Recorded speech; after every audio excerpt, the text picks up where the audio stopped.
Do you come to a philosopher as to a cunning man, to learn something by magic or witchcraft, beyond what can be known by common prudence and discretion?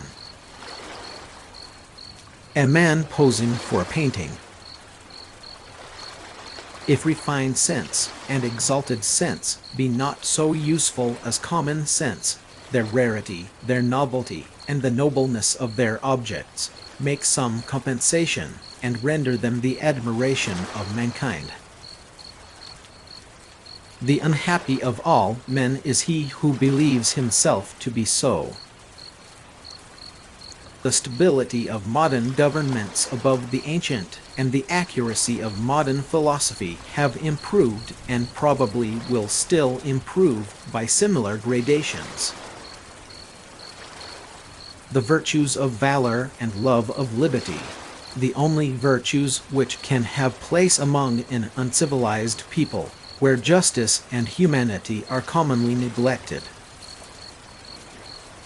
Our senses inform us of the color, weight, and consistence of bread, but neither sense nor reason can ever inform us of those qualities which fit it for the nourishment and support of a human body. The most pernicious of all taxes are the arbitrary. A wise man proportions his belief to the evidence. Beauty, whether moral or natural, is felt more properly than perceived. A little philosophy makes a man an atheist, a great deal converts him to religion. Convulsions in nature, disorders, prodigies, miracles, though the most opposite of the plan of a wise superintendent, impress mankind with the strongest sentiments of religion. It is certain that the easy and obvious philosophy will always, with a generality of mankind, have preference above the accurate. When we reflect on our past sentiments and affections, our thought is a faithful mirror, and copies its objects truly, but the colors which it employs are faint and dull in comparison of those in which our original perceptions were clothed. A man acquainted with history may, in some respect, be said to have lived from the beginning of the world, and to have been making continual additions to his stock of knowledge in every century. The richest genius, like the most fertile soil, when uncultivated, shoots up into the rankest weeds. The most perfect happiness, surely, must arise from the contemplation of the most perfect object. There is nothing to be learnt from a professor which is not to be met with in books. Generally speaking, the errors in religion are dangerous, those in philosophy only ridiculous. The greater part of mankind may be divided into two classes, that of shallow thinkers who fall short of the truth, and that of abstruse thinkers who go beyond it. An infinite number of real parts of time, passing in succession, and exhausted one after another, appears so evident a contradiction, that no man, one should think, whose judgment is not corrupted, instead of being improved by the sciences, would ever be able to admit of it. A body of 10 ounces raised in any scale may serve as a proof that the counterbalancing weight exceeds 10 ounces, but can never afford a reason that it exceeds 100.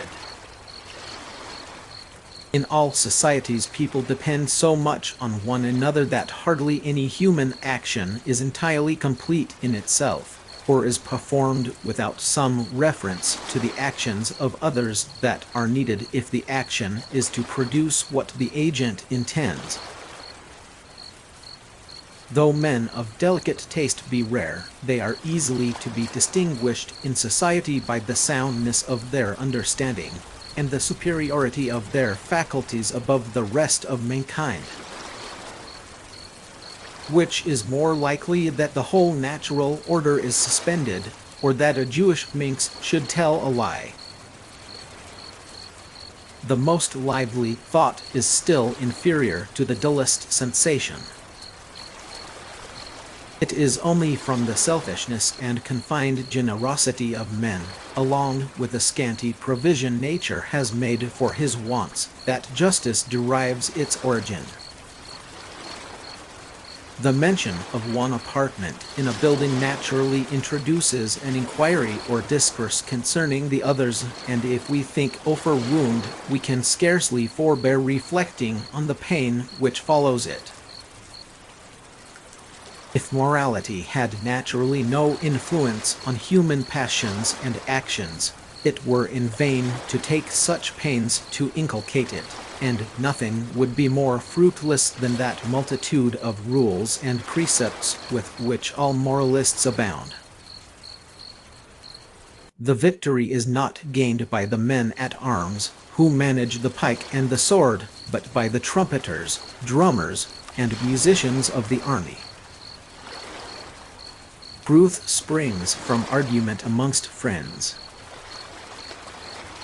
Nothing is more favorable to the rise of politeness and learning than a number of neighboring and independent states connected together by commerce and policy.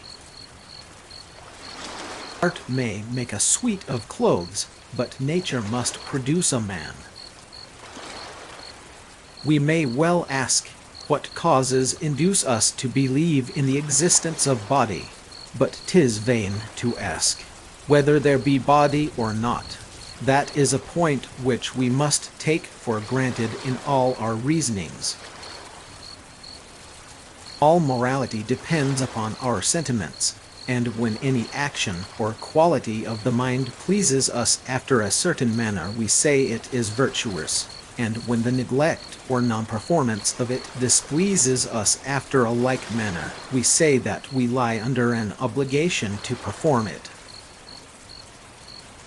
There is a very remarkable inclination in human nature to bestow on external objects the same emotions which it observes in itself, and to find everywhere those ideas which are most present to it.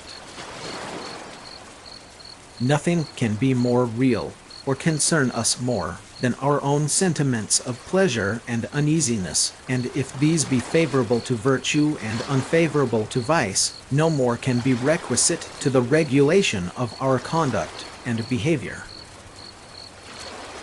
The forming of general maxims from particular observation is a very nice operation, and nothing is more usual, from haste or a narrowness of mind, which sees not on all sides, than to commit mistakes in this particular. The mind is a kind of theatre, where several perceptions successively make their appearance, pass, repass, glide away, and mingle in an infinite variety of postures and situations. The sweetest path of life leads through the avenues of learning, and whoever can open up the way for another, ought, so far, to be esteemed a benefactor to mankind. Moving from an objective statement of fact to a subjective statement of value does not work, because it leaves open questions that have not been answered. All the materials of thinking are derived either from our outward senses or from our inward feelings. All that the mind and will do is to mix and combine these materials. The corruption of the best things gives rise to the worst. It is with books as with women, where a certain plainness of manner and of dress is more engaging than that glare of paint and airs and apparel which may dazzle the eye, but reaches not the affections. Examine the religious principles which have, in fact, prevailed in the world, and you will scarcely be persuaded that they are anything but sick men's dreams. Though experience be our only guide in reasoning concerning matters of fact, it must be acknowledged that this guide is not altogether infallible, but in some cases is apt to lead us into errors.